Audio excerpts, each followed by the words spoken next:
So this is the last chapter, chapter 9, Return. Gwyn's mother was waiting for him when he stumbled home. "You left the door open," she accused him.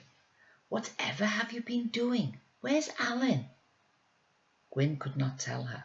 The trap had been set, and now there was nothing anyone could do until Arianwen had finished her work. Besides, Alan might have gone home. They had no proof that he was on the mountain. "I think he's gone home," Gwyn told his mother. But later that day, when Mr. Lloyd arrived searching for his eldest son, Gwyn admitted, "Yes, Alan was here, and yes, he might have gone on the mountain, but I don't know. I don't know for sure." Then Mrs. Lloyd, who had followed her husband with little Iolo, rounded on Gwyn and vented all her anger and all her fear upon him. "He was your friend," she cried. "He came to look for you. Why didn't you go after him? Why didn't you say?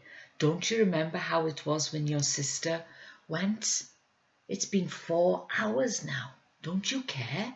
Don't you care about anyone, Gwyn Griffiths? You're not normal, you aren't. Not a normal boy at all." Little Iolo began to scream, and Gwyn's fingers ached with the desire to hurt. But he could not use his powers because he knew the woman was terribly afraid. And how could she know what he was suffering as much as she? He left the kitchen and went up to his room. He could see nothing out of his window. The fog was so dense. He knew he had to protect Alan somehow. And then he remembered something Nine had said about those long ago magicians. They could turn men into eagles.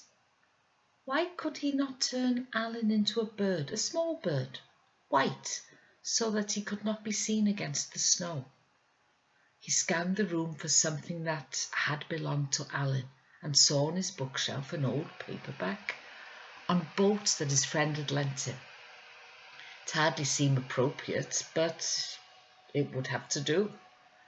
He took the book to the window and held it tight. He closed his eyes and tried to see Alan, tried to remember every feature of his friend, his blue eyes, his freckles, his short red fingers with the nails all bitten.